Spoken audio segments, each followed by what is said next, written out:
Okay, so welcome to the second episode of the joeZONE podcast. Yeah. And today I have with me Eddie Lallo. Eddie Lallo is a martial artist, he's a musician, he's a man of many of different tapestry, I would say. He's a man of many flavors, he does a lot of different things. Much like myself. And I met Eddie in 2012, and how I met Eddie was through Brotherhood Gym. My friend Ricardo started Brotherhood Gym. They rented premises in Grassy Park, in Klip Road, and Eddie came on board, and Eddie also rents premises along with Ricardo in Klip Road. They have this gym now since 2012, but before that, Eddie was obviously had his own gym, Top Gym. So Eddie's gonna give me the background where he came from before he started in Grassy Park, and even further than that, I would like to know how did he start martial arts, and then he's gonna take us to present day where we are now, and I think in a few weeks time, 2 weeks time, Yeah. he's going to Bangkok, Hong Kong. sorry. Yeah, no worries. Hong Kong. This is the second time I get that wrong. We're going to Hong Kong. He's going to Hong Kong, and he's going to tell us a bit about that. But so, first of all, welcome, Eddie. Thank you, man. Thank you for having me. How are you doing today? I'm good, man. You're good. Yeah. So tell us a bit about my first question is, why did you start martial arts, or what inspired you to start martial arts? Man, I must be honest, right? When I grew up, I just watched a lot of kung fu movies. we had this thing at school every Friday that we'd watch a movie and watch some kung fu stuff, you know. Yeah. And I think it was around about age about 7, I started to really like martial arts, you know. Okay. And then a guy just around the corner from us, John Jankis, he's well known in the boxing community. Okay. Then in Valhalla Park in Hester Street, and he started a boxing thing Okay. for all the youngsters in the street. So, and I jumped on his wagon, you know. Okay. And I started boxing, and the dude really liked me. He said, I got some stuff, you know. And then I did some boxing with him for a while, and I grew up with somebody else for that period of my life. So, and the guy that works with John Jankis was also a boxer. His name was Rocky, his nickname was Rocky. And he was the cousin of the people I lived with. Okay. So that obviously encouraged me a lot, because I saw this guys a lot in the newspaper, you know. Okay. So I started boxing and boxed, and then I stopped for a while. Then I did some soccer stuff, and then I went back to boxing. Okay. And then from there I went to karate. I did karate for a couple of years. I left karate, and then I did some bodybuilding for a year or so. Stopped the bodybuilding, went back to karate, and then I went to mixed martial arts, you know. Okay. So I started quite a young age, about the age of 8 I started, fighting arts. Something I'd like to mention, I'm a graphic designer. Yeah. So I do arts in a different way, Okay. art on maybe on a painting. Yes, for sure. And I think martial arts and arts, Yes, painting, singing, all the arts is an art. it's an art.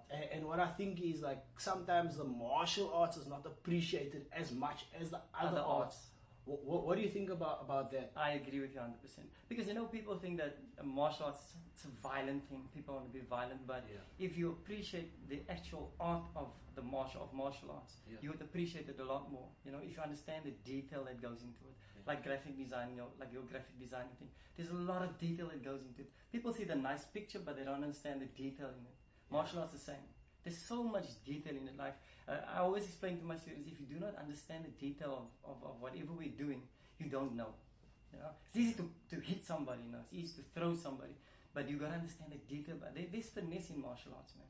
You know? Yes, there's a lot of finesse. I agree with you, and you see the way what's very interesting about you is the way that you speak about fighting, and the way that you articulate it and explain it. It makes sense to me. Yes, for sure. And sometimes I feel people don't understand that, and they maybe don't want children to do martial arts. Absolutely. But the way that when you speak about it, Yes. I understand why it would be important for kids to do martial arts as something to do. So So how did Top Gym start? Top Gym was the original founder is my instructor Quentin Aronson. Okay. We all did karate together, right? Yeah. And then one day he kind of stumbled across jiu-jitsu. So he came to my house one day and like, Eddie, I've got this fancy, nice new sport. You want to have a go at it? And they brought like a video, an old video. How old were you then? Jeez, like I was so young, man. I think what was I? I think I was like 18 or 19 or something. Okay.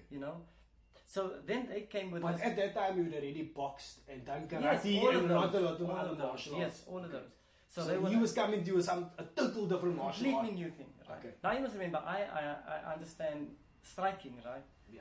So he comes with this thing, and it was voice Gracie fighting some wrestler guy.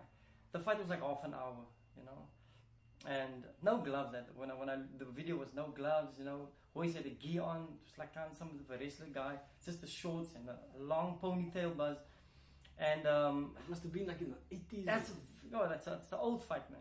And I watched this and I was like, it's halfway falling asleep. I'm like, oh guys, no man. This is not for me, man. What are these guys doing, man? They are just laying on each other, And I didn't take interest in it. Okay. And he came back to me again, I think a week after that. And he's like, okay, come, let's go have a try, right? That time the Top Gym was in Stamfordton. Okay. But that time the gym wasn't named Top Gym, was named Quintessence. Okay, so right? it was under a different name. It was under a different name. So was it after Quentin, like quintessence after? Yes, but it actually means something. Okay. I must be honest, I don't know what it means. I don't know. I can't remember now what it means, but I know we looked up. There was a meaning for it, Okay. I think it came from quintessential, something like that. Okay. And then I went to training. I'm like, okay, let me try this buzz that they're all about. And we did it in the back of somebody's yard, And there were like 4 guys. So I went in. And I couldn't last for 1 minute. Right? I couldn't last for 1 minute. I mean, I was. Were these guys experienced? Not even. But they were rolling for like 2 months or so. And they just cleaned me out, And the young boy wasn't there. He just cleaned me out. And I could not believe it. I was so tired. I fell into, I can really remember, I fell into like, they had this little plant in the middle of the yard. I fell into that plant, man, and I couldn't get out because I was so tired. And I thought, okay, now this is something that I need to do. That's how it started, And then we built, from there we built, and then my instructor, Professor Quentin, said, okay, look, let's build a gym in my yard, And Top Gym was built literally by 3 guys. It was me, it was Archie was our physical coach, and then it was Quentin Aronson. Yeah. So we literally built it with mixed staga, built carports. Archie did all of the grinding and the welding, and we went to go buy the stuff, and we just literally built it with our own hands. Yeah. Okay, that's awesome. Yeah, for sure, man. So from there, then obviously you fought. You guys went into competition. Yes, we went into competition. Who was the first to go into competition? Look, Professor Quentin was the one that always fought. Okay, so he fought like. Yeah, I mean that time he was. At what level did he fight like? He was South African lightweight champion. Okay, so he was the champion in the lightweight division. And I mean there was like 3 divisions or something like that. That time there was the lightweight, the middleweight, and then it was the heavyweight champion. So it was him as the lightweight, and then it was the middleweight was Chris Bright that's fighting this weekend, and the heavyweight was Ricardo. That's how we knew. Yeah. Okay, so and all those Owens have running gyms now in Cape Town. Definitely. That's quite interesting. So you actually laid out the history sure. of jiu-jitsu, because not a lot of guys are watching EFC, but they don't know the history of it. There was no. That's what I want to get into with you. There was no history, EFC. Where it came from. Yeah, there was no EFC. There was no EFC, and I mean I can vaguely remember that. My instructor was supposed to fight, was getting ready to fight Abdullah San in Durban, and it was just me and him, right? But we weren't finished with putting up the roof, right? So the part where we put the roof up, there was no floor, sand, and the other part where we started putting cement, there was no roof, and we had no mats, right? We had no mats. Not the well thought out plan. No, not a, because we thought, okay, we're gonna do everything in a one shot, and it didn't happen though. Yeah. And I can remember, man, when I went home, my knees, my elbows, skin was off because we literally had to roll on cement. You know what I mean? So it was hard, man. Me and him, we rolled, and it was raining. We were soaked, but he had to train because he's like, man, Eddie, I'm fighting, so we gotta roll.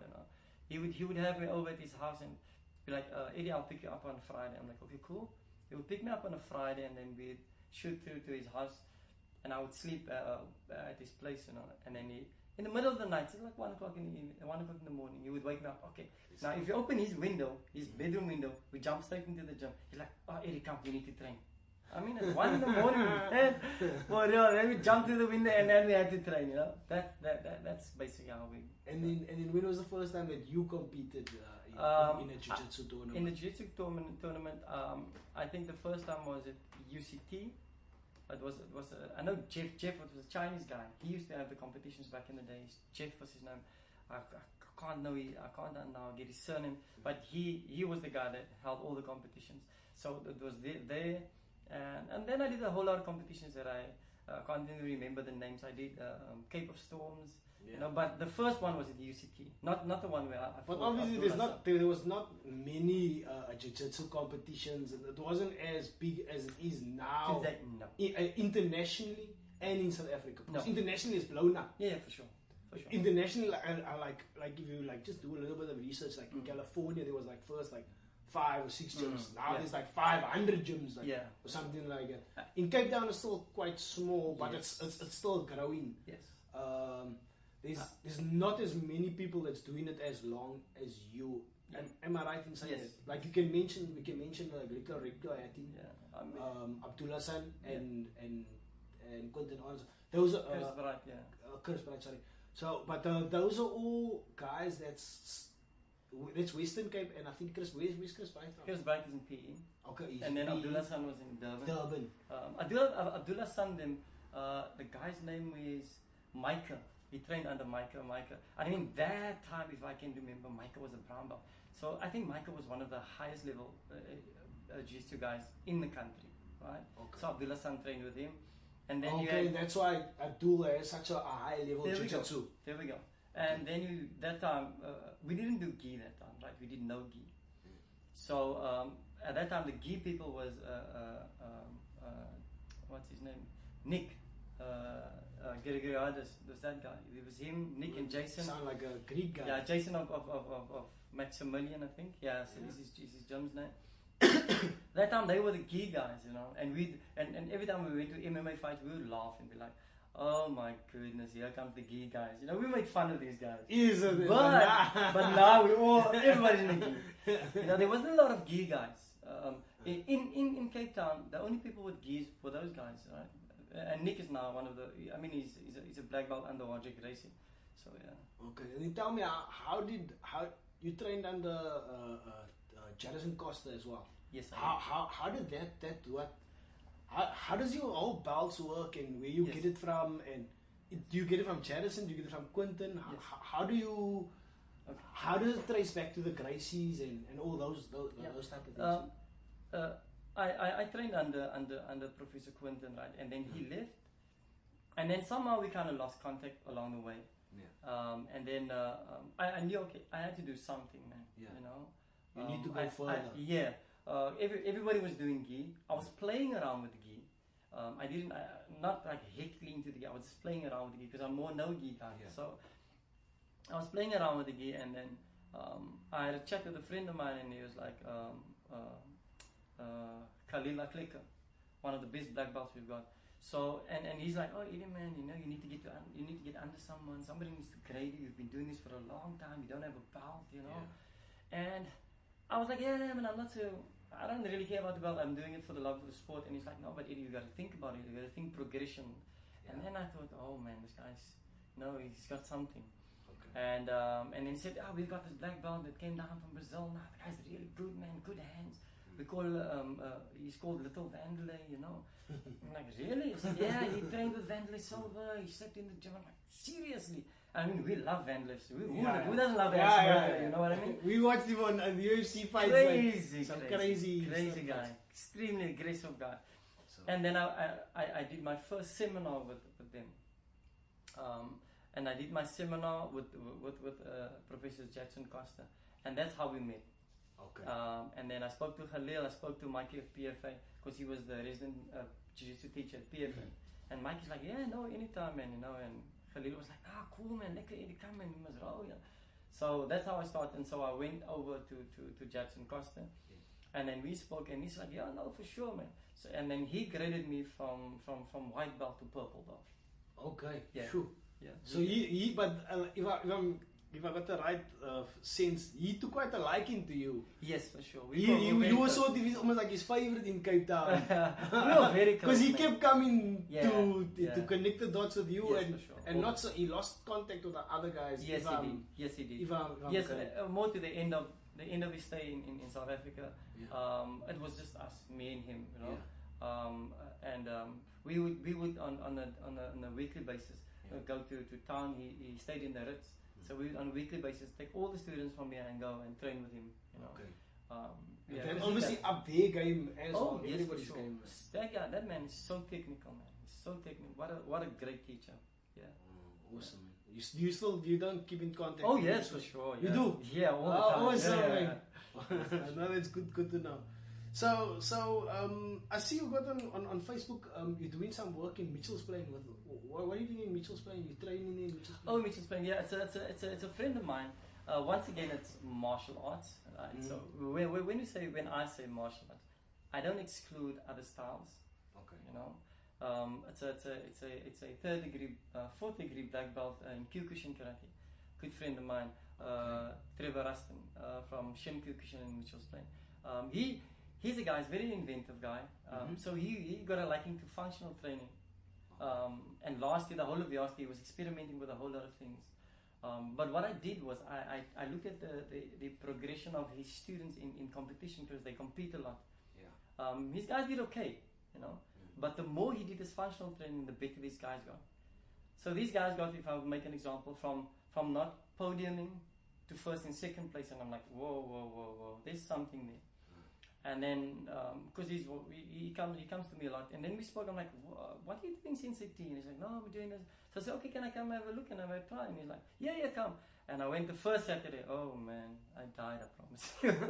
Sorry, the Kyokushin So karate. What is that, like point form karate like? No, Like that is full contact karate. okay, do so full that's contact. not like the 1, 2, 3 strikes and then No, knee. you get sports karate, right? Yeah. So what is the Kyokushin? Or Kyokushin is knockdown karate. It's hard. okay, so it's all like hard. it's like almost like you like stand up. Yeah, but they don't hit to the face, but they can kick to the face. They can hit and kick everywhere in the body, but they cannot hit to the face, but they can hit to the body any which way they want, as hard as they want. You know. Okay. So so he does that style of karate. So he started with this functional thing, and then I jumped on this wagon. And for my preparation for Hong Kong, I go to him every Saturday now because it works, man. I can feel the changes in my body. I can feel the endurance. I can feel the muscle strength. You know, the muscle conditioning. It's so hard in that class. I must be honest. It's very, very hard in that class, but it's worth it. I can feel the changes in my body. Yeah. Okay, so they do mostly functional fitness at that because it's quite a small Yes, place, yes, yeah. it's a lot of kettlebells, a lot of running, pushing cars, man. We start off 40 minutes pushing a car around a big block for 45 minutes, you know what I mean? And running next to the car. And then we do stuff like kettlebells, dumbbells, but a lot of, he gears his training completely towards fighters. It is not like weight training, you know. He gears it specifically for fighters. Yeah, we're talking about other gyms. We should actually talk about what we do here. Yeah, we can do that. we Yeah, talk we about can what do we that. do here. We can do that. So okay, Top Gym is now. We were first. You had it with Quentin Arnson. Mm-hmm. Quentin Arnson then handed over the baton to you. Yes, for sure. Take us through that now. So Quentin Arnson gives over the gym to you. Yes. What do you do? Man, he came to me and he was like, look, Eddie, I'm going to leave now, right? I'm like, okay, cool. And then he says, this was his words, I don't have much for you. I don't even have equipment that you can get. There's maybe one or two things at the gym that you can get. But what I can give you a name. Right? Okay. And I'm like, okay, cool. I'm okay with that. Yeah. So he said, I'll give you the name, Top Gym. See what you can do. And I took the name. And the first thing that I did was, because when Professor Quinton left, I was still a student, right? But I was one of the instructors. Yeah. But I was not Quinton Aronson. You gotta understand that Eddie Lallo is not Quinton Aronson. Quinton Aronson is the man. And everybody came to train at Top Gym because Quinton Aronson is there. Now, Quinton Aronson leaves. He leaves. Eddie Lallo. People are like, okay, no, this guy, he knows what he's doing, but he's not Quinton Aronson, He's good, but he's not Quinton. So everybody left, obviously. Okay. And I understood that. And then it was like me and Chad Hepburn. That time Doomy was also popped in and out. But there was really nobody else. There were a few guys, few young guys from Strandfontein. And then I thought, okay, what do I do? And then I heard about a competition coming up. That was in 2005. I heard about a competition coming up. And I'm like, oh, okay, that's a nice competition. But I haven't been training because everybody left, So I didn't train for like 6-7 months. Yeah. And this competition came up. And I told my wife, look, you know what? I need to do this competition. Right? Top Gym is dying. The only way for me to get the name out there if I compete. Yeah. So I decided to compete in the nationals, in the 2005 nationals. Okay. No training whatsoever, nothing. I just rocked up there. I rocked up there with my wife and my baby daughter. And we went there. I went to the weigh-ins, obviously because people knew who I was. Like, hi, how's it? I met Mikey, them all. Chris Bright was there, Jared Halliday, them all the old guys. They were all there. Everybody was competing.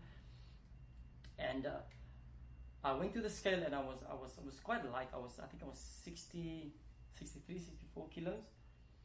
And then I looked at the division that I was going to compete in. Right. So I asked Jeff, what division am I competing in? He said, what is your weight? And they wrote my weight on my hand. I said, this is my weight. And I said, like, show me the division, please. And he showed me those guys sitting over there. Those are the guys. And no disrespect to the guys. I must be honest, right? Mm. I looked at them and I was like, man,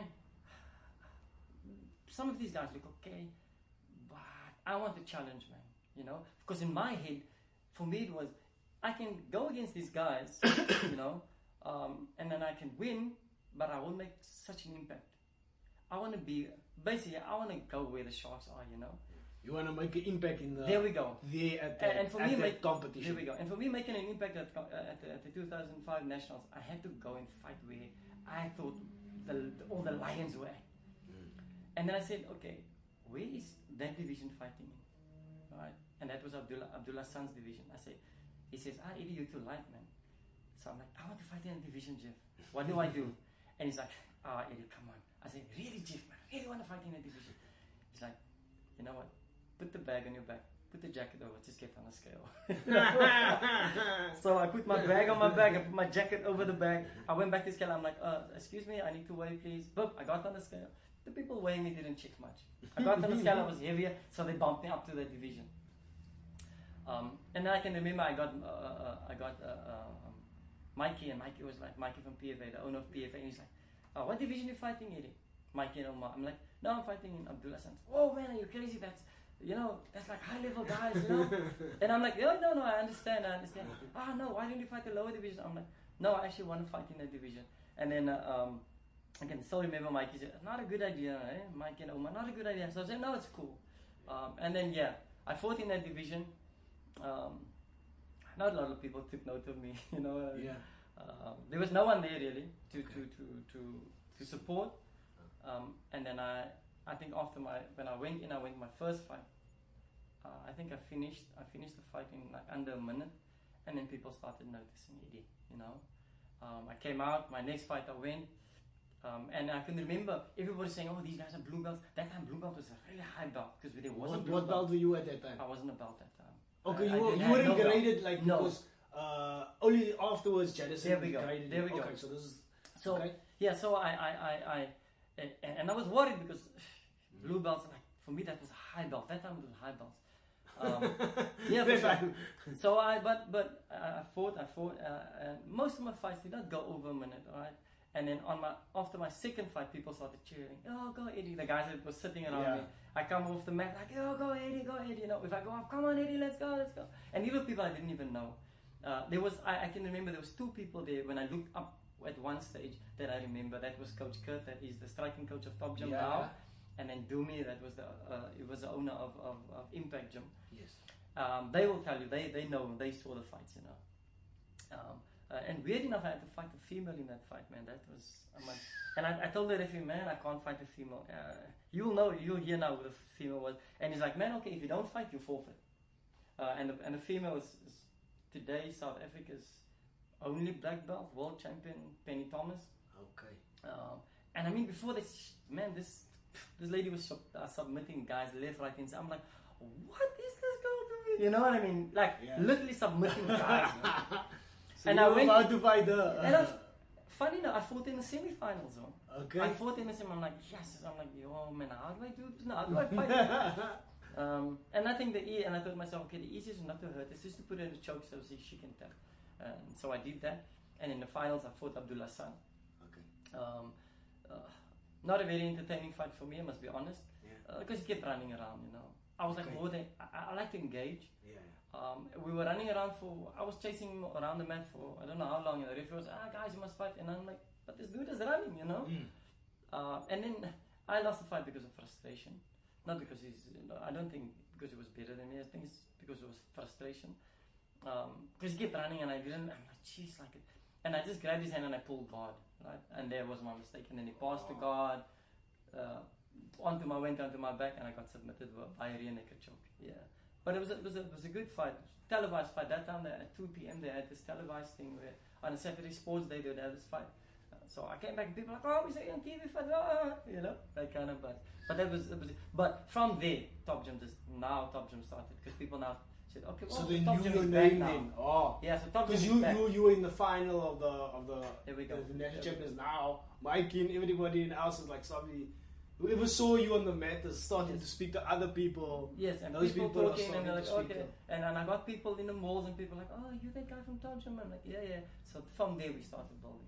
Okay. Yeah. So where was the first venue you had Top Gym at? The first venue was in 4th Avenue in Grassy Park. A very good friend of mine, his wife's cousin. Yeah. We all did karate together, not the cousin, but him and his wife. We all did karate together. So him and his wife, they organized the garage. So we trained in the garage for about 3 years. Yeah, but we weren't a lot of people, man. We were like 4 guys, you know. So it's hard sometimes with 4 guys, you know. But we fought and competed, and you know, and we built. And from there we moved. A very good friend of mine also trained with us karate together, Marcus Gangan. Then he said, look here, I've got a spot for you guys. Because I want to train, but I don't want to travel.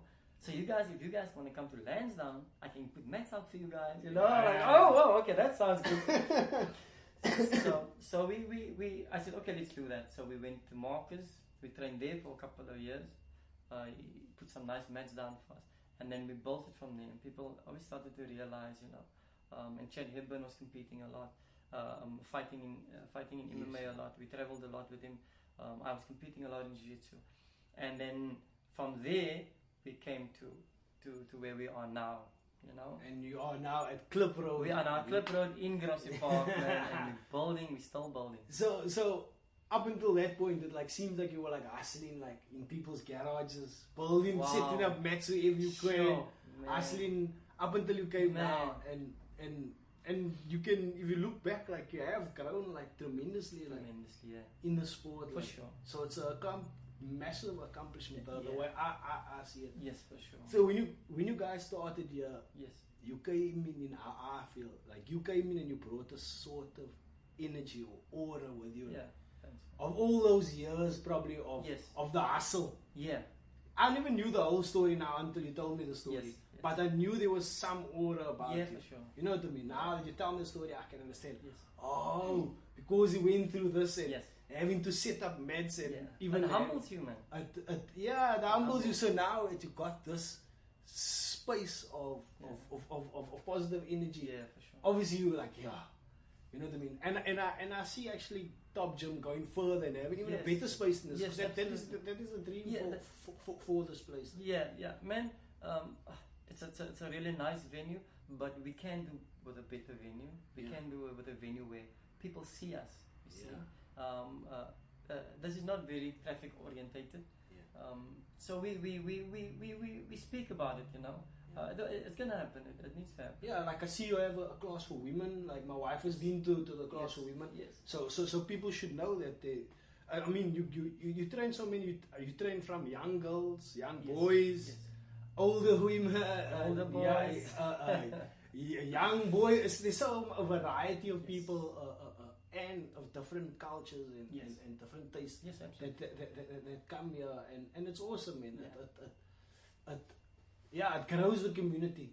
Yeah, man. I have this thing that, and I tell my guys all the time, you know, this is a gym where everybody can come and train, whether you're female, male, whether you're Christian, whether you're Jew, whether you're Muslim. Yeah. And the one thing I always tell the guys, do not bring religion into this gym, right? Because people are going to fight over that. Yeah. And what I want to create a space. Top Gym needs to be a space where you as a Jew, you as a Christian, you as a Muslim, where you come to offload, man. Yeah. You know? I like that. This is your refuge. You come here to let go of the day's troubles or whatever happened. You just come here because now you're coming to your brothers and your sisters and you're going to enjoy a hard, rough time with these guys, and you love it and you forget about the world out there. This is our escape, man, you know. So I always tell them, religion is never going to come into the space, because if Joe is a Jew and I'm a Christian, doesn't matter. When we get on the mat, if Joe is a millionaire and I live in a shack, if we get on this mat, we are the same. You walk into Top Gym, we are the same. You are the millionaire, I am not. You are a white belt, I'm a blue belt. Right? But you, as the white belt millionaire, now I'm the millionaire dude. Right? So, so if I say, okay, Joey, right, clean the mats, please. Irrespective of you're a millionaire, there's a ranking system, right? And there's a hierarchy. So if I say, Joey, clean the mat, we walk out here, I get in my little Beetle, you get in your Porsche, you're gonna clean mats, man. You understand? That's and that is the love of the sport, man. I noticed that in Jiu-jitsu specifically, there's that brotherhood. Yes. There's a specific bond, like you say, and I know you were strong Christian follower, and some of your students are strong in the Muslim faith. Yes, for sure. But yet, when it comes to when you get on the mat, you know, all that is it's about that brotherhood. Yeah, it's about the Jiu-jitsu brotherhood, that Top Gym brotherhood, right there. Yes. That connection that you have, absolutely, and that's special, man. Absolutely. Like it's I think life is about that, man. It's about having those connections with people and we all have our to the world. Like. Yes, and everybody has everybody believes in something different, and this is the thing. It is entirely up to you. That is your personal space, man. When we get to Top Gym, there's no personal space, right? It's a brotherhood. Everybody. Yeah. Playing field is even, except when it comes to ranking. You know what I mean? Playing field is even, except when it comes to ranking. You know, and we just allow each other that space when we get here. You know, some of the guys. I mean, I'm not going to mention names, but some of these guys have been through like rough times. You know, and they would tell me, you know, Coach, this is my escape. You know, life is so hard for me at the moment, but this for me, when I get out of here now, I feel so good, man. And that is what I want. That is what I offer. That's what I want to offer. I mean, I've been through some tough times in my personal space, you know, and this was my escape. You know, I come here, I train hard, guys are hard, you know, they don't know what's happening, you know what I mean? But everything's just so hard. We're just training, and they treat me like, okay, this is Coach, you know, and that's like, oh man, this is so cool, you know. So for me, even many times, this was my escape, and I find that everybody, it's exactly the same for them. This is their escape. That's awesome, man. I'm gonna change the pace of it. Like, absolutely. I'm gonna change the pace of it. Tell me about your other passion, music. Oh. I read somewhere that you think that you're more passionate about music than you are about jiu-jitsu. Is that true? Yeah, I did an interview with MMA Fundi yesterday. Yes, that is true. Is it My true? first passion is music. Is it so? Yes. Why? How? Explain that to me, because I have a similar thinking about something, but Yes. I want you to explain it to me first before I explain you why. I'll tell you why, right? I'm a Christian, right? Yeah. And my medium of evangelizing or putting the name of Jesus out there is music, Okay. right? So that is the most important thing. My Christianity is the most important thing in my life, right? Yeah. So I connect music to it. Yeah. So Okay. ways of praising. Like, There we go. So that is my medium. I use music, okay. and because of that, that is my that is my biggest passion. Jiu-jitsu is also martial arts is right underneath that. Yeah. You know, it is right underneath that. But funny enough, people don't. When I tell people like, no, that can't be, no, that can't be. I'm like, yeah, that is. Man. Well, I understand it if you put it that way. Like you say, like it's a way Because of it's praising. connected. There Like, we go. it's, you feel that connection is stronger than your. Absolutely. Then you saying the other connection is right up there. Yes. But you just feel that this other one is a little bit further. I feel that way like with myself, like Yes. I'm good at graphic design, or Yeah, I'm yeah. good at art or stuff like that. Yes. Being creative, but I rather want to have conversations with people. Yeah. I'm finding that talking is more for me, and I can get more done creatively Yes. by talking with people. And it satisfies more, right? Yeah, it satisfies more, and maybe getting you to talk to somebody else, Yeah. and connecting the dots, like Yes, that's via a communication. Like I've been struggling for a long time, like to find what clicks for me, man. And I think a lot of people struggle to find themselves. And you know what's actually sad in the world, that some people never find that thing. Wow. You hear of those that like some people, not to speak bad of anybody that has weight, but obese, like super obese, like how did you get to be 600 pounds or 300 pounds, sorry, 600 kgs? How did they get to that state? It's because they're unhappy with themselves. Yes. And Most of the psychological thing is and it's because they don't have their thing. Like you have your ways of praise. They didn't find their purpose. Yeah, you have your jiu-jitsu. You have so many things that you can release or that mean something to you. But some people just don't find their thing. Like, and for me, it's awesome that I have so many things that I can cycle. Yes. I can have communication with you. I have a podcast. You put it up with it. Other people tell me about it. Oh, they never knew this about Eddie, that about Eddie. They come to me. They say, they enjoy listening to me talk nonsense. Yes. It's weird for me. It's nothing, or for somebody else, nothing. But for somebody, there's something in this communication. There we go. It's gonna spark something. There we go. And they're gonna enjoy it. They're gonna, this guy Eddie. If he can do this, look at he took his gym through a garage. How many times was he in a garage? But he kept at it. Yes. He kept at having a gym in a garage for so long. Yeah. And eventually he's got this. Yes. With students doing a multifaceted of disciplines. And I'm sure if you keep on with that energy, it's gonna grow. Yes. Yeah. It's gonna mean something to someone. Yeah. It's gonna mean something to someone. They say in your lifetime, right? You will influence about 85,000 people. Sure. And here's my thing. If I influence one person, now I call it like the ripple effect. If I influence Joey, I've just influenced 85,000 people. Because Joey now is going to influence 85,000 people. Yeah. And so is the person that Joey speaks to and he influences. Yeah. You know? And so is that person that Joey spoke to that's going to speak to somebody else. Yeah. So you can think about the amount of people that one person can actually influence is not 85,000. They say it's 85,000, but it can't be 85,000. Because if I influence Joey, the same influence I had on Joey, Joey's going to have now maybe a different influence on somebody else, but because he was influenced by someone. Now Joey is going to influence that guy's going to influence another 85,000, and that 85... You know what I mean? But you've got to find what is it in life that makes you tick. What is it that makes you happy? What is it that works for Joey? What is that when Joey gets into that space, he feels, that, this is where I need to be. Yeah. You know what I mean? We've got to find that, man. You're so right. Yeah. but not many people find it, and it's like that's why you maybe want to take jiu-jitsu to the world, or if it's boxing, or if it's cycling, or if it's playing an instrument. Yes.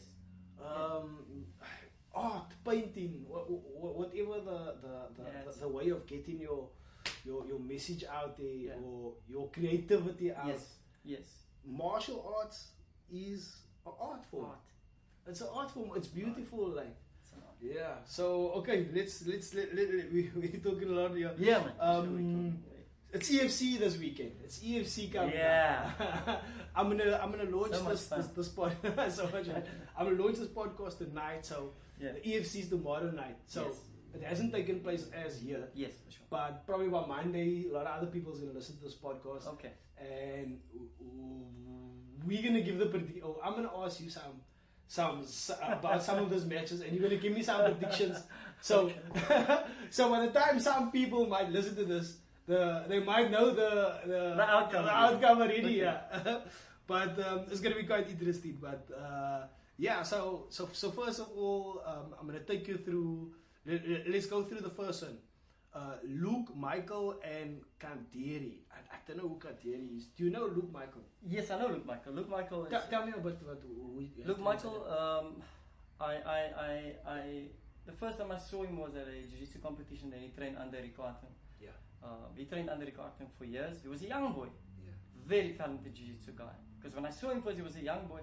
I saw him at the Cape Town trials. Abu Dhabi trials, that was years ago. So he's got a good ground game. He's got a good ground game. Because it was, I know I competed under, I competed under Professor Jadson Costa at the time. I competed, Don Madge, because we were all on the same team, because me and Don Madge and a few other guys, we trained under and he was also there. And I saw this young boy competing. I'm like, whoa, who is this? You know, because he was young, man. He was seriously young.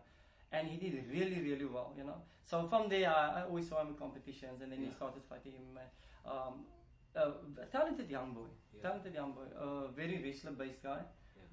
Rico likes his wrestling. And the other guy, if I'm not mistaken, I saw a Cape Town guy. I think he's one of Anthony's guys. I think I saw him fight once. I speak under correction with the Anthony's guys, but I've seen this guy. But my prediction for that fight, I would have to give it to Luke Michaels. Okay. Luke Michaels also lost in the EFC against the guy with a 7 in his head. I don't know who that guy was. Yes, he fought. And the what? Temba. Not Temba. What's his name? He got a beat down on that guy. Yeah. But do you know where Luke Michaels is fighting under now? I can't remember. You know where he's training now? He's training in 5 Foot Militia. Yeah. So if anything else fails, go to Fight Foot. Why? Come on, guys. And Fight Foot Militia is a good camp. Yeah. Good camp. They got a lot of champions. Yeah. A Lion's Den, definitely. Sure. So Luke Michaels. It's good for him to it is good for him. It is good for him. I've got to be honest though and think that this fight is not a good challenge for Luke. They could have given him somebody better than this guy. Just to test him, no? Sure. Maybe because he's coming from a loss or something. I don't know if he's coming from a loss. The last fight he won. He won. Oh. Okay. Yeah. So my honest opinion is that he could have gotten a better challenge. Okay. Okay. But yeah, I will definitely go to Luke on that one. Okay. Yes. So the next fight up was quite an interesting one, as Joshua versus the Beer. If I stand corrected, Joshua trained under you for a while. Yes, he did. Talented guy. Yeah. Very talented guy. And we parted ways after many years of grooming and grinding, you know, and working hard. My prediction. What would my prediction be on that fight? The Beer. He's fighting the Beer. The Beer guy is almost similar games. Yeah, I think almost similar games. The Beer is more of a wrestler, but I'm not sure. Yeah, that's why I say the games. The two of them, they got similar fighting styles. Yeah. If I can say that, like we say game, but they get similar fighting styles. Yeah.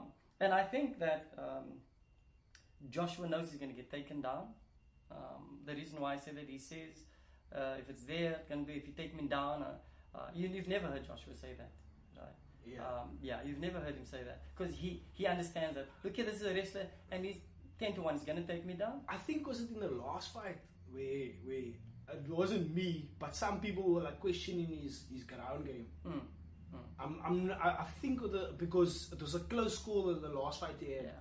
And some people were questioning his ground game or something like that. Okay. I don't know. I haven't seen the whole fight enough. Yes. I haven't looked at it enough Yes. to make a judgment about Yes. it. I just heard that. This is going to be a challenging fight for him, right? Because I can tell you now the previous guys, according to me, that he fought, didn't have that good jiu-jitsu.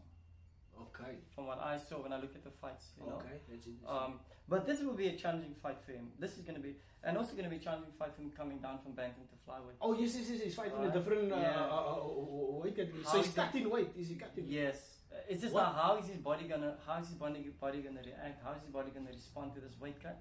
Okay. He cuts weight pretty good, that guy though. Easy. So yeah, he cuts weight. Quite He's dedicated. He's very disciplined. Yeah. Disciplined Very disciplined. guy. Yeah. That's the one thing you must say. Yeah. If he says he's gonna make weight, he will. Yeah. he will make weight. You know when he's so determined. Yeah. When they used to train with me, there's one thing you always tell the guys: guys, make weight. Because I'm like that. I say, guys, your first line of respect to your opponent is to make weight. Yeah.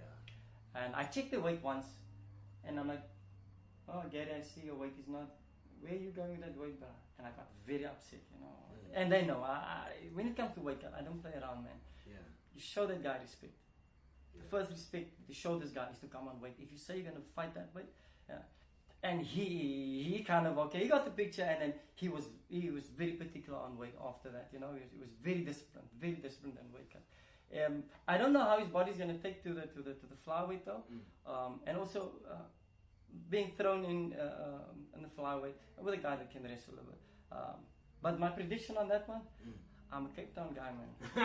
What do you think? I'm all the way Joshua. I'm all the way. Yeah, I just like I like his demeanor. I would want him to be a champ.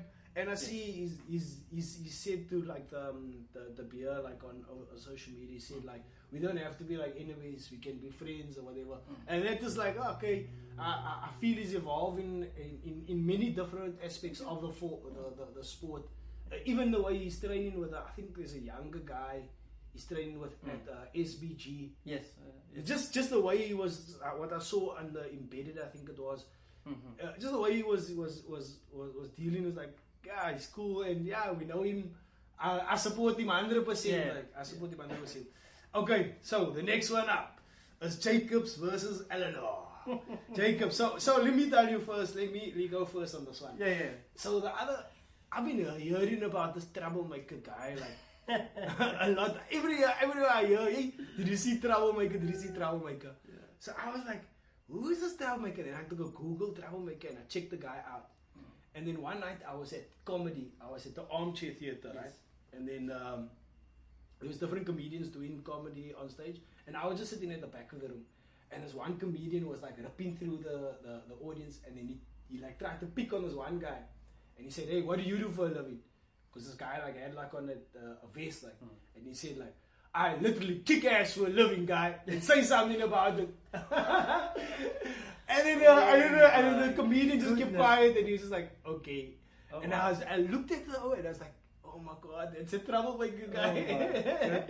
And then, wait, this one go finish. And then one day I'm walking to the taxi rank, and I stop by the petrol station. Yes. I have to get some money at the petrol station, and I see this dude again, and he's quite tall. He's quite tall. He's quite taller than me, and I see him, but he's skinnier. Yes. He's long. He's got like a lanky build.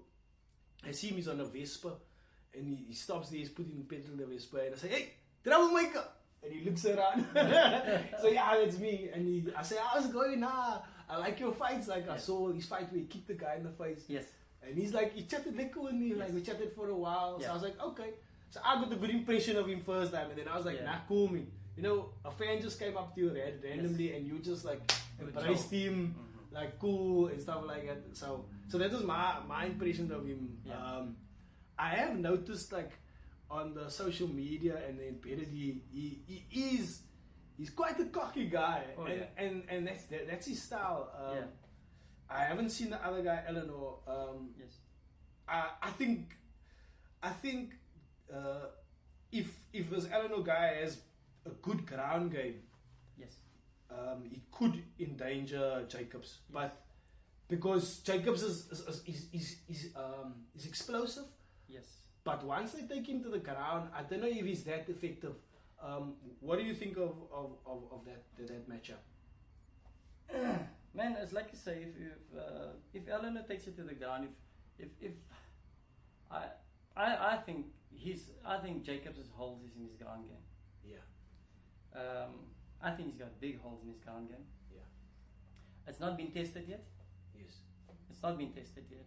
The other guy beat him on the ground. What's the Angolan guy? You know what I mean? So there's big holes in that game, in the ground game. If Eleanor understands that, he would take the fight there.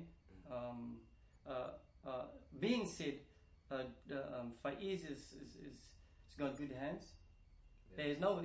He's so talented. He's got good hands because he put that Shane Brav guy down, and that guy was like a 5-time kickboxing champion or something like that. So he must have that. I think it's that explosive power he's got. He's got knockout power.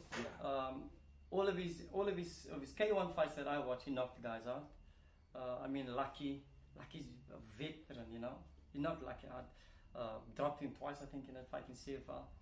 His hands are good. He's got good power for skinny guy. He's got a lot of power. This dude, right? But like I say, his ground game. Oh man, he's gonna get problems, you know, because the ground game is not up to scratch. And at this level, you can't afford that. He can't afford that. If you want to ask my prediction in that, I think they need to school him.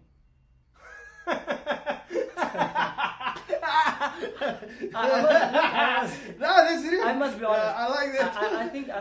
I like you, Jacobs, but they need to school anybody. Yes, for sure. He needs to get schooled. Because you know what I think? I think he needs to eat some humble pie. Yeah. I've seen him. You know. I'm the type of guy. I don't say anything. I just watch guys. You know. Yeah. And he's too arrogant. For my liking, not my kind of guy. He's a Conor McGregor kind of guy. He likes Conor McGregor, I know. Yeah. Conor McGregor the same, not my kind of guy. But you can't base yourself on somebody else. That I don't like. No, you can't. That I don't like. You know what I mean? Yeah. You can make waves. You can make waves, and that I don't like. And then there's something you see something good about being originally you. Yeah. And not being cocky and arrogant and stuff like that. And that's why I said earlier, I favor Joshua a lot now because of I feel he's like there's growth there. Yeah, man. He's growth, like the way he's conducting himself as like a martial artist. When he said to the other fighter, almost like in like a big brother way, man. You know, speaking. So I understand what you say. Yes. Say from that. And it is not that I want Faiz to lose. He's talented, man. That guy can definitely go far. It is just that he needs to be toned down.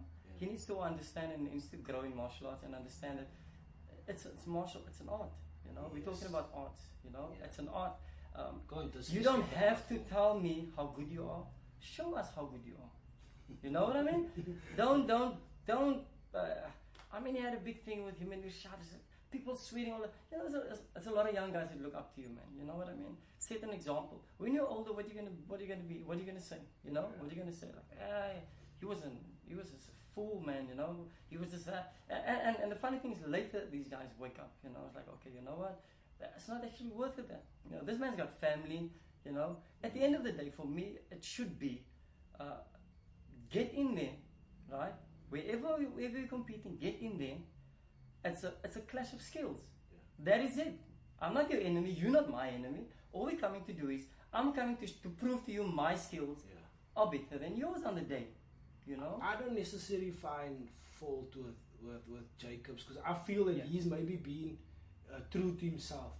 Yes. What I do find fault with is maybe the coaches. Mm-hmm. Your coach should tell you, like you tell me on many occasions. Yes. You just give me hints of things. Yeah. You're not even my coach, but Yes. you say things in a certain way, not to me, but to everybody, that makes me understand certain things. Don't maybe run your mouth off like it, because somebody's gonna rap you gonna knock you out. There's always a better guy somewhere. Yes, always. Somewhere out there. So in that respect, I understand. So he was on this other, Jacobs was on this other, something, a webcast or something like that. Nikki Notes, shout out to Nikki Notes. There was a Nikki Notes, and I wrote a question there, like, I said like, Faiz is an awesome fighter, because I do think he's an awesome fighter. Definitely. But I never questioned his ground game. I said like, does he train jiu-jitsu, and under who does he train, if I may ask? And they said and then the coach guy, I'm not familiar with his name. You know the main coach in charge of Fighters Inc. Fida, yeah. Fida, he said that there's a guy Mark or Michael, I can't remember, and he's a brown belt. You don't know him, man. You're not familiar with him. You're not familiar with the jiu-jitsu coach over there. No, I think he might be a new guy. But would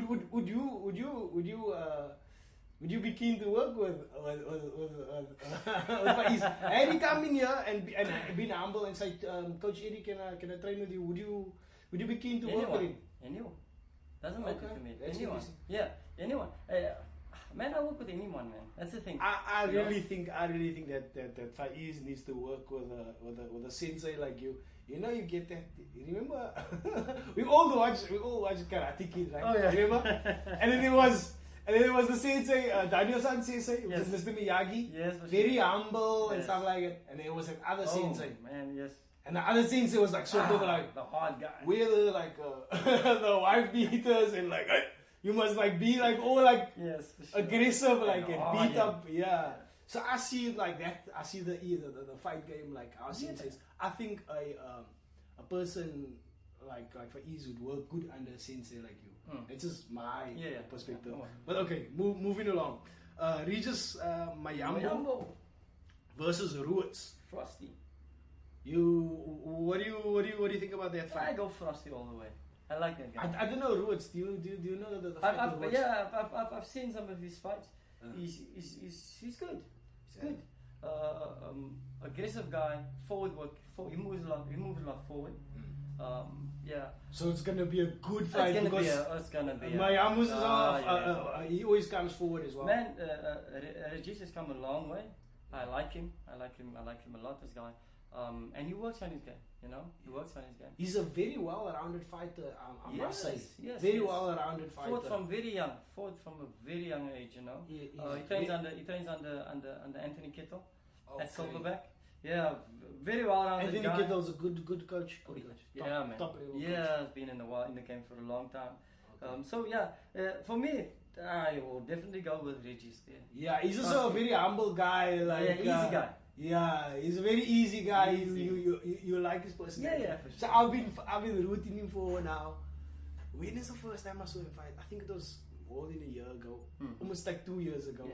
EFC, and I saw him fight the first time. Yes. But he fought like a dynamic, awesome fight. And me and my friend never knew anybody much of the names. Yes. But that night, the end of that night, we were like, Regis, that is our guy. We're gonna like cheer for the rest. And then the next time we saw him was about a year ago, April, last year April. We saw him and he lost. But then he won now 2 fights in a row. Now I don't know. The game is like that, man. Losses and learning curves, you know. And he takes it as that, and that is what I like. And he's surrounded with some really good guys.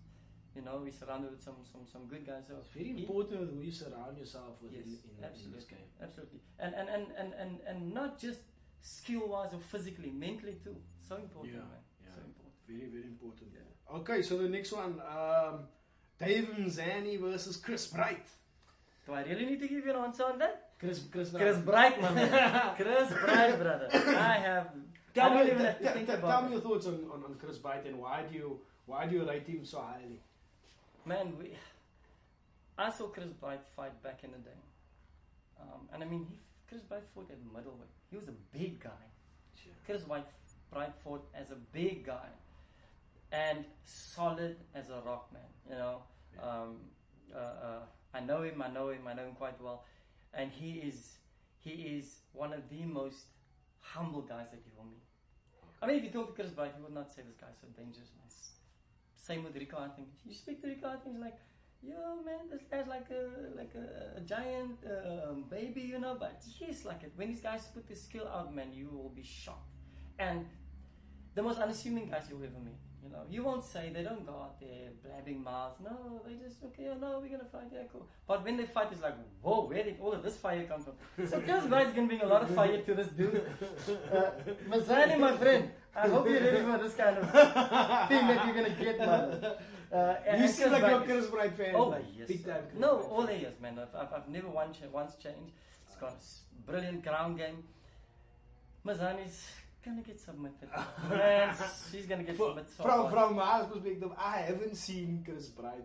Like, I haven't always watched MMA. Yes. I've only started watching in the past 5 years, maybe. Yes.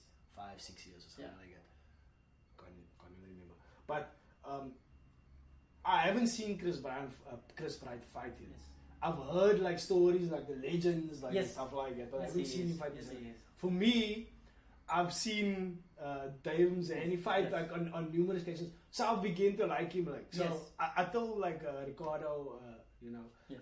that and he said, "How can you say that? No, you're like stupid." Yeah, it's like Chris Bright all the way. Like, I was like, okay, I didn't know. Like, okay, but I don't know.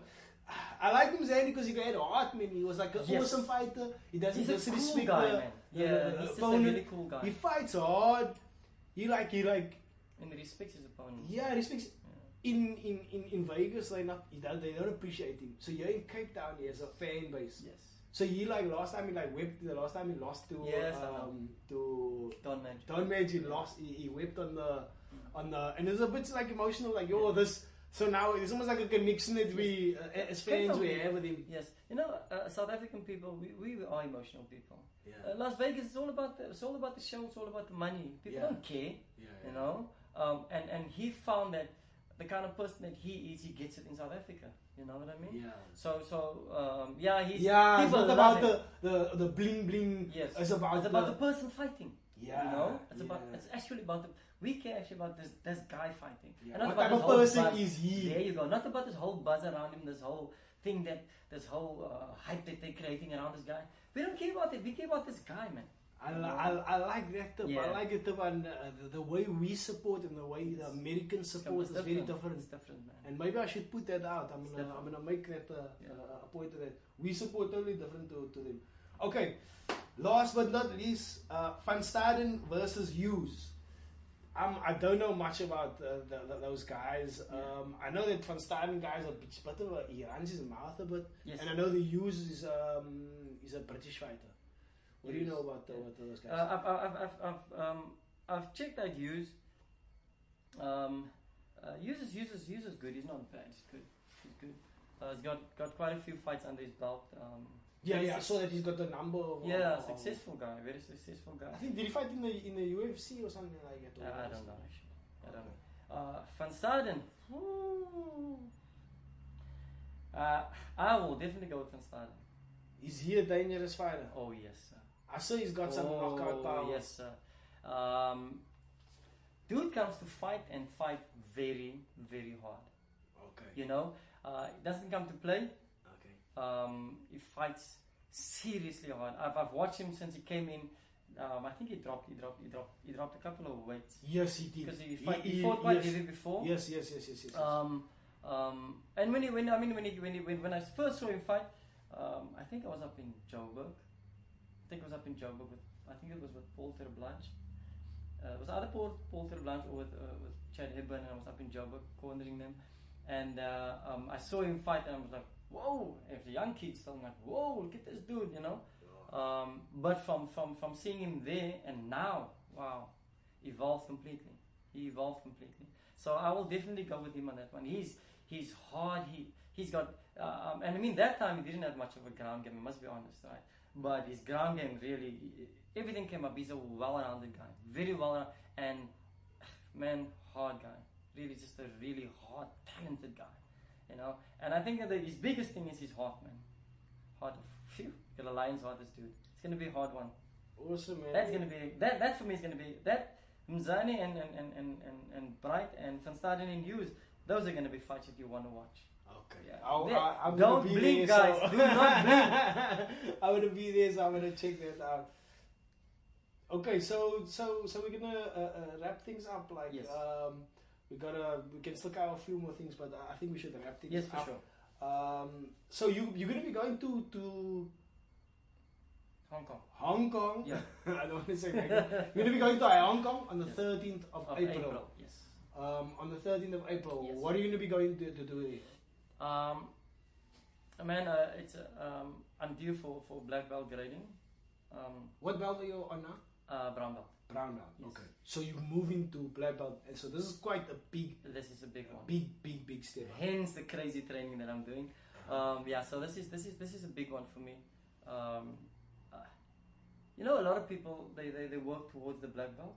You know, I for me personally, I didn't want to work towards the black belt. I've never been a guy for belts. But if my professors look here, you're up, and then I'm up. You know. Most of the belts that I was on for about 3 years. IBJJF brown belt, it should be a year and a half. I've been on brown belt now 3 years.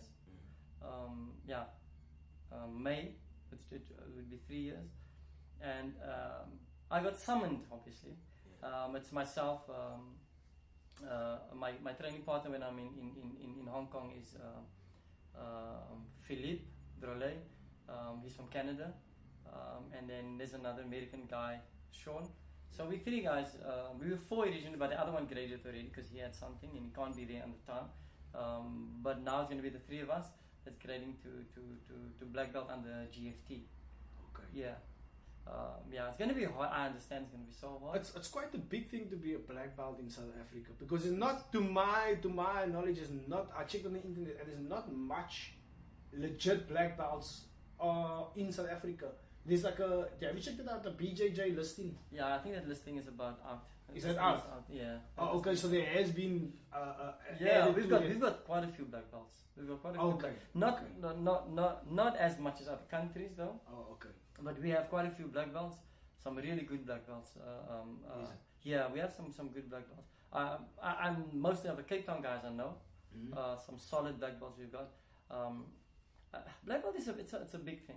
Yeah. You know, it's not like a karate black belt. Like a karate black belt would be easier to obtain if you can obtain it in a much shorter time. Yes, much shorter time. I mean, most of the guys that have black belts, like Khalil, like me, hopefully if I get my black belt, has been training for a long time. I would say your average time for a black belt in BJJ would be 8 to 10 years, average time. Talking about average time. We're not talking about average time. You know, I mean, for me, it took me how many years?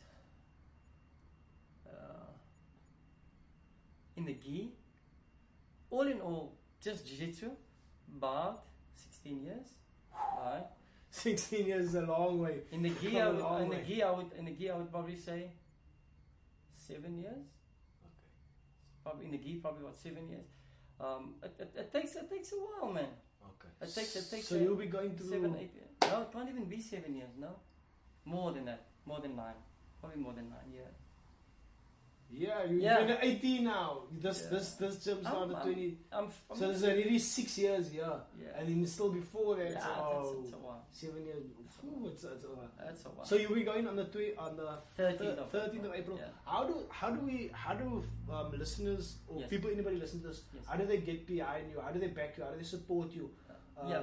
Besides checking out your Facebook page, Eddie Lallo. Which I'm going to direct everybody to in the beginning of the podcast. Yes. Please check out Eddie's Facebook page. Yeah. How do they help you? How do they get you? How do we get you to Hong Kong? Yes. How do we help assist you to get there? Yes. There is on Facebook there is a group funding which is called Back a Buddy. Yeah. If you go into my Facebook profile, you'll see it there. So there, people can donate as much as they want. I think the least people can donate on there is $50. Yeah. So I'm hoping that it will get a lot better. We're gonna push this podcast, and I'm sure people will try to contribute something. I'm sure $50 here, every bit helps, man. You know? Yeah, it will help. So after hearing Eddie's story, guys, please like check out his Facebook page. You can check, everything is legit. He's got a website as well. Yes, right? Absolutely. You can check his website out on his Facebook page. You can come train here if you're a lady wanting to get fit. You can come train with him. If you're young kid, yes, all different ages welcome. You can just check him out on his Facebook page and inbox him. He inbox quite quick back. He's quite quick back on the replies. So you can come ask him about pricing and anything else. And then thanks for being part of my second podcast. And we've run a little bit over time. That's okay. But we had an awesome discussion, yes, and I've got to know a lot more about you. Yes. So check out Eddie's Facebook page. Yeah, do that. Pack a buddy. Let's get into Hong Kong. Hong Kong. We want to see him have a black belt. And thanks for the chat. Pleasure, man. Thank you, Joe. Okay. Sure, buddy.